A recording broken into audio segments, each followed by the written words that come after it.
The following is a world-class Bullshitters exclusive. It seems like every year there's a movie that the media just can't help putting in a box. Now before we go any further, I just have to say this. I have no issues with boxes. Some of my favorite things come in boxes, like pizza, The Doctor, and Ron Jeremy. I just really needed to get that out there so no one accuses me of being a boxist. The movie we're talking about is Birds of Prey, and the box is Margot Robbie's. I mean feminism. Birds of Prey looks like shit. I mean, imagine the pitch meeting. It's like Suicide Squad, but with characters even less recognizable. And no Joker, no Batman, no Will Smith. You know, contrary to popular belief, Will Smith sells tickets. Oh, hi Gemini Man. Just imagine it, bro. Harley Quinn, Renee Montoya, Huntress, Black Mask, Black Canary. Except, we'll make her black because black is black, bro. We'll bring back the Hot Topic aesthetic and we'll sell you Funko Pops of these shit characters. It'll work. Then the idiots at Warner Brothers look at each other, and then their dead DCEU franchise and say, well, this is the worst idea since Jonah Hex. We'll greenlight this film. Because if people aren't dumb enough to watch it on their own, we can always pull the sexist card. That always works. When a genre film stars women starts throwing out words like misogyny, patriarchy, and feminism before the film even comes out, I get worried. Now, because we're popular and have detractors, those out there who hate us are probably saying, you just hate women. That's why you don't like those words. Ugh. You're afraid of strong women. You can't handle these movies. Ugh. Reading sound effects aside, I have a reason for my aversion to those words when advertising a film. It's called Precedent. And for those who hate watch us, and we can prove they have a lower IQ by a study performed by the New England Journal of Bullshit, Precedent is an earlier event or action that is regarded as an example or a guide to be considered in subsequent similar circumstances. For the layperson, that means, I've seen this shit before, and it never works out for the audience. Let's go back nearly 4 years. What happened back then? No, not that. Nope, we're not talking about that either. That. Quick aside, it's sad when you Google 2016. One of the first things you see after the swarm of pictures of the letters 2016 is this film. Yes, Ghostbusters 2016. It's almost tiresome to talk about at this point, but Ghostbusters 2016 was the first film that I can recall that led with the feminist slant. The film was heralded as the second coming by a certain portion of the media, championed as a big win for women, and it was declared that it was an obligation for feminists to see this movie. This type of article, like this one from the LA Times, was very common in 2016, and full of great snippets like, sexism seems to be most stubbornly entrenched in cinema, of all popular culture industries. How bad is it? Of all the directors, writers, executive producers, editors, and cinematographers who worked on the top 250 domestic grossing films last year, only 19% were women, according to research published by the Center for the Study of Women in Television and Film at San Diego State. Wow. The Center for the Study of Women in Television and Film at San Diego State? I can't believe they got involved with such an arbitrary topic.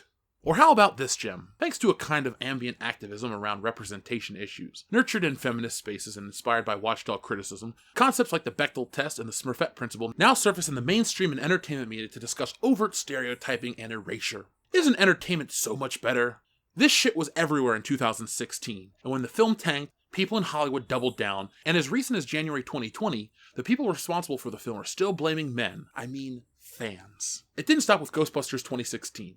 2019 saw two franchises start their race to the bottom with a feminist offense. Terminator Dark Fate director Tim Miller had this spicy little snippet at last year's San Diego Comic-Con. If you're at all enlightened, she'll play like gangbusters. If you're a closet misogynist, she'll scare the fuck out of you. Because she's tough and strong, but very feminine. We did not trade gender traits for others. She's just very strong, and that frightens some dudes. You could see online the responses to some early shit that's out there. Trolls on the internet.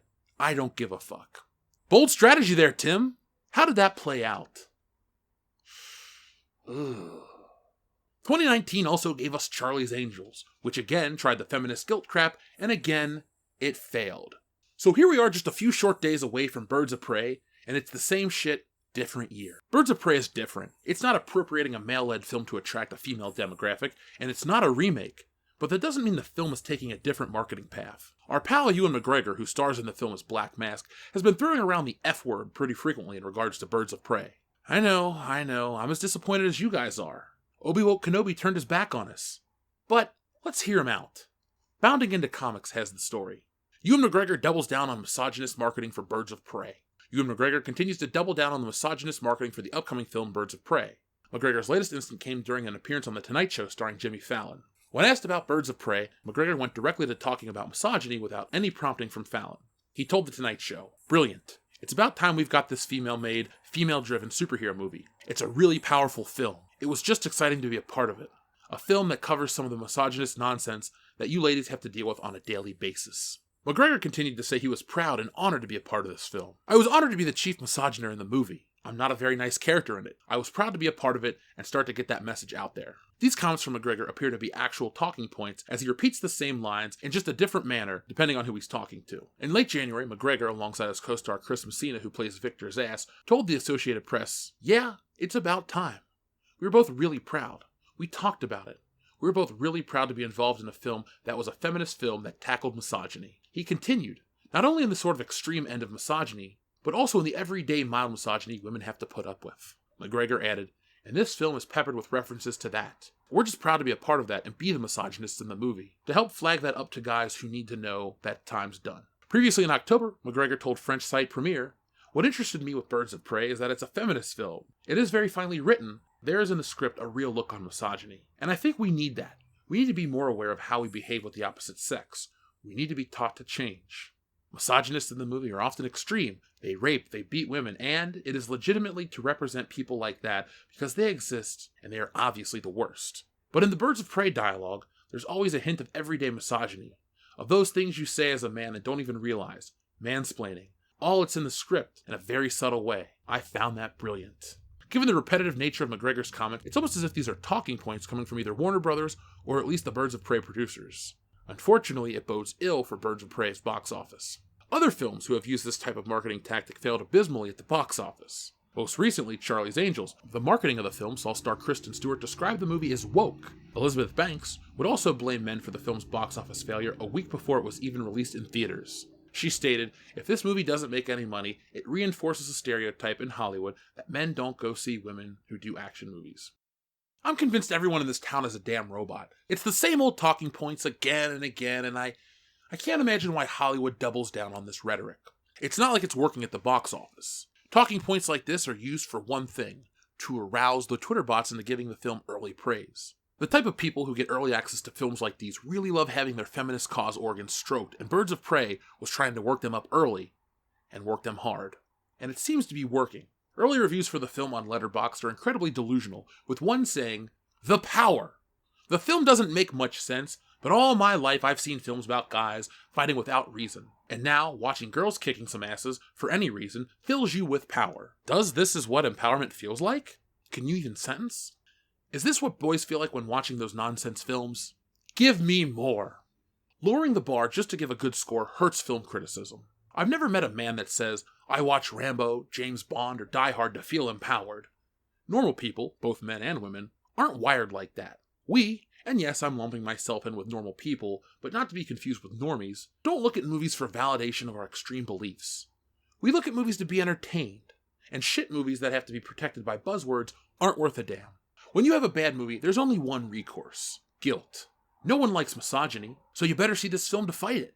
Watching Birds of Prey stops misogyny, saves the rainforest, and cures diseases in Africa. See this film or else all the world's problems are your fault. It's the same tactics they pulled with Ghostbusters in 2016. I even started this video out with examples of the same tactics, and it never fails to fail.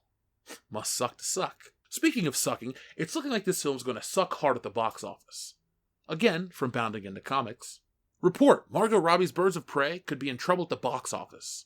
Birds of Prey is a week away from its anticipated opening, and it looks to be at risk of tanking, despite buoying the first reactions and reports boasting about early ticket sale numbers. Cosmic Book News says the film starring and produced by Margot Robbie is dead in the water as far as the box office, according to a Los Angeles source of writer Matt McGloin. McGloin experienced blowback from an earlier report that said nobody is buying tickets, but his source close to the movie theater industry in LA affirms the story. All the local theaters are dead in the water with pre-sale tickets, said McGloin's source. There really are no tickets being sold for Birds of Prey. And McGloin adds, his insider source notes, there are literally showings with 0 tickets sold when they checked Fandango and Atom Tickets. People on social media sent McGloin screenshots of the apps displaying available seating in empty theaters across the USA and also Mexico. Over in LA, the home of the inside source, a Cinemark theater is coming up equally empty. McGloin posted a screenshot presenting blue everywhere at the checkout. A Twitter user from Santa Monica, comparing the potential disaster to Charlie's Angels, posted data from an ArcLight location in response. He writes, between 4 and 6 tickets only have been sold showings in the theaters that seats over 170.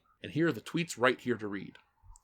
My local ArcLight Theater in Santa Monica is selling advance tickets to Birds of Prey, and of this moment, no more than 4 to 6 tickets sold at each showing in a very large theater. I am sensing another Charlie's Angels level disaster in the works. Here's a screenshot of the seats for Birds of Prey at the Santa Monica ArcLight for Friday, February 7th at 7 p.m. This does not bode well for the film. Charlie's Angels analogy is appropriate when Birds of Prey is being accused by critics but celebrated by its makers for the same brand of wokeness. The Angels reboot flopped with an $8 million opening weekend last November. McGloin's initial illustration, that regular moviegoers are staying away all over North America, was a screenshot from a nightly screening on opening day in IMAX, and that was practically dead.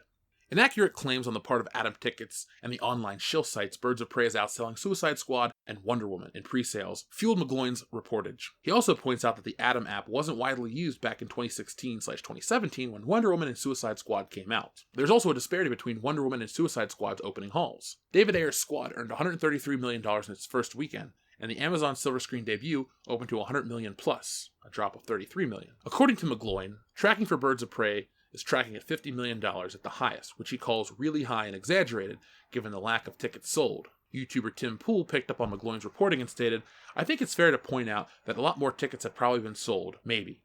Look, I went and checked, and sure enough, I found similar results. I didn't do an extensive search like he did." Pool concluded, "It seems odd to me that with early screenings being overwhelmingly positive, and this being a DC movie, no one is buying tickets." So it looks like the trend of overtly woke marketing in film will continue to fail at the box office. I'd like to point out the part about Atom ticket sales. They're the same ticket provider that touted record sales for The Rise of Skywalker and how it was outpacing Avengers Endgame. How did that turn out? The lowest grossing film in the Disney trilogy that keeps breaking records for its failures. Hey Atom Tickets, shut the fuck up. Atom Tickets isn't the only outlet responsible for misinformation. Good Morning America is regurgitating DC boilerplate garbage, and it's mixing in a little stupidity. One last time, let's hear it from Bounding Into Comics. Good Morning America's Michael Strahan declares Birds of Prey the first all-female superhero movie. Good Morning America host and former NFL star Michael Strahan declared Birds of Prey the first all-female superhero movie. In a segment promoting the upcoming film featuring Margot Robbie, Journey Smollett, Ella J. Brasco, and Rosie Perez, Strahan introduced the film saying, "So much girl power in this film. But in everything about this movie, this is the first all-female superhero movie, produced, directed, and written by women, which is amazing." It's a complete fabrication and also appears to be studio talking points, as Strahan forgets the film is based off DC Comics characters saying, "Margot, obviously there are so many characters in the Marvel universe, in this universe, so if we get a sequel." Journey Smollett has to interrupt him to inform him, "DC, Michael." Strahan tries to play it off, responding, "DC, I know, DC." First off, the film has a number of male characters, and the film also has a number of men who not only produced the film, but who are also involved in the production. IMDb reports David Ayer, Walter Hamada, Jeff Johns, Hans Ritter, and Galen Weissman are all executive producers on the film. Donald Sparks has a co-producer credit, while Brian Uncle S is also credited as a producer alongside Margot Robbie and Sue Kroll. The film is directed by Kathy Yan and was written by Christina Hodson. However, the music is done by Daniel Pemberton. Matthew Libatique is credited as the director of photography. The film was edited by Jay Cassidy and Evan Schiff. There are plenty of men involved in the production of this film. There also have been plenty of superhero movies featuring female characters as the lead. Most recently, Warner Brothers and DC Films put out Wonder Woman in 2017. Marvel Studios released Captain Marvel last year. Back in 1984, we had Supergirl starring Helen Slater. Elektra starring Jennifer Gardner was released in 2005. Tank Girl, directed by Rachel Talalay and starring Lori Petty, was released in 1995. And let's not forget Halle Berry's Catwoman, which was based off a story by Teresa Rebeck. This is just more proof that DC Films does not have confidence in Birds of Prey, as its release date is now just a week away. First, they have Ewan McGregor repeating the same lines about everyday misogyny to anyone who puts a microphone in front of his mouth, and now we have Good Morning America declaring the film is the first all-female superhero film, despite the main villain of the film being male, and the main protagonist, Harley Quinn, is a lunatic psychopath villain, and nowhere near being an actual superhero. So what's worse, championing a bad movie as good because of a female lead, or glorifying a horribly damaged psychotic character as strong because she's a woman? Both are stupid, and both are damaging to the cause. When I googled Black Widow, I get articles about the Super Bowl trailer, the MCU streaming show, and whoever the hell Florence Pugh is. What I don't get is news about actors espousing political rhetoric or buzzword talking points. The same goes for Wonder Woman 84. No political dreck, just proper cinematic hype. This film really hurts DC's chances of ever hoping to surpass Marvel in the public consciousness. Birds of Prey is the follow-up to Joker, the little film that surpassed $1 billion at the box office on a $64 million budget. It's literally swimming in awards and is the favorite for Best Picture at the Oscars. We now live in a world where it's no surprise that a comic book movie can win Best Picture at the Academy Awards. a DC film no less. But then stupidly, they continue down the path started by the Snyderverse and remind everyone why DC has been second banana to Marvel since 2012. I had hoped films like Ghostbusters 2016, Charlie's Angels, and Terminator Dark Fate would have been cautionary tales for Hollywood. Don't market your films like this. It never works. But alas, it's not the case. Birds of Prey opens real soon, and it's not looking too bright. Personally, everything I've seen from the film makes me groan audibly. I hated Suicide Squad with a passion, so anything that bears a striking resemblance to it worries me. Time will tell how Birds of Prey does, but my guess is it's nowhere near Suicide Squad territory, and Joker money?